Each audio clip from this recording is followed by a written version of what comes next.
আমি ব্যক্তির সামনে তার দেখবো আমার এই বাগিনাটা কি করতে গো। আনাস মাত্র 4 বছরের এক শিশু, যে বয়সে শিশুরা দৌড়ে মাটিতে পড়ে আবার উঠে হাসে, যে বয়সে পৃথিবী মানেই ছিল খেলনা আর ভালোবাসা, কিন্তু সে বয়সে তাকে দেখতে হলো পৃথিবীর সবচেয়ে অন্ধকার মুখ। গাজীপুরের শ্রীপুরে গত শুক্রবার সকাল 8টার দিকে ছোট বাইসাইকেল নিয়ে বাড়ির পাশে খেলছিল আনাস। বাড়ির লোকেরা ভাবল কিছুক্ষণ পর হয়তো ফিরে আসবে, কিন্তু সেই ফেরাটা আর হলো না। ঘণ্টাখানেক পর যখন তাকে খুঁজে পাওয়া গেল না, শুরু হলো অস্থির দৌড়ঝাঁপ, পাগল হয়ে খোঁজাখুঁজি। কেউ বলল পাশের বাড়ি দেখো, কেউ বলল রাস্তার ধারে খুঁজো। হঠাৎ দেখা গেল সেই বাইসাইকেল এক প্রতিবেশীর বাড়ির আঙ্গিনায় পড়ে আছে, কিন্তু আনাস নেই। দাদার কণ্ঠ কেঁপে উঠল, সাজুর বাড়িতে বাইসাইকেল রাখলো কে? উত্তর এলো, নজরুলের স্ত্রী শাহিনুর রেখে গেছে। সেই দিনের রাতেই করা হলো ডায়েরি, আর সেই রাতেই থেকে শুরু হলো নিবিড় ছায়া তদন্ত। এলাকার ফিসফিসানি, কিছু একটা হয়েছে, কিছু একটা লুকানো আছে। অবশেষে 4 দিন পর সত্যটা বের হলো, সবচাইতে নির্মম রূপ নিয়ে। নজরুল ও তার স্ত্রী শাহিনুর স্বীকার করলো ওরা আনাসকে হত্যা করেছে।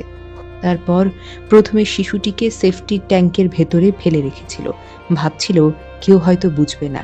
কিন্তু যখন গন্ধ বের হতে শুরু করলো, তখন তারা তাড়াহুড়ো করে পরের দিনের মরদেহটিকে তুলে নিয়ে বিলে ফেলে দেয়। ভেবে দেখুন তো, একটা ছোট্ট নিষ্পাপ শিশু যার কোনো অপরাধ নেই, কিন্তু কিছু শান্ত মানুষ তাকে অত্যন্ত নির্মমভাবে কষ্ট দিয়ে হত্যা করেছে। আহা, এই শিশুটি মৃত্যুর আগে শুধু কষ্ট পেয়েছে, আর তার হাতগুলো সাহায্যের জন্য কেউ ধরেনি। ডিবি পুলিশ যখন দম্পতিকে গ্রেফতার করলো, তখন স্ত্রী নিজেই পুলিশকে নিয়ে গেল ডোয়ারিয়া বাড়ির পাশে সেই বিলের ধারে, যেখানে ছিল আনাসের অর্ধগলিত নিথর দেহ।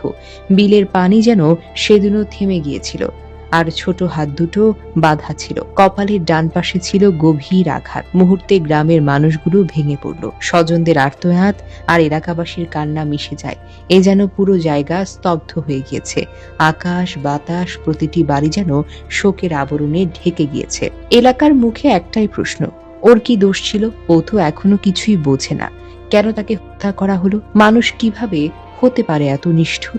আনাসের বাবা সৌদি থেকে ছুটে এসে শুধু বলেছেন, আমার ফুলটা কেন মাইরা ফালাইলা? ও আমার বাঁচার শ্বাস ছিল, ওরে ছাড়া আমি কেমনে বাঁচমু? ওই কান্না ছিল একজন বাবার বুক ফাটা আর্তনাদ, যেটা শুনলে পাথরও ভেঙে যায়, জল বের হয়। মামা, দাদা, চাচারা সবাই চিৎকার করে কাঁদছে। এলাকার প্রতিটি ঘর শোকের বাড়ি হয়ে গেছে। প্রতিটি মুখে একটাই দাবি,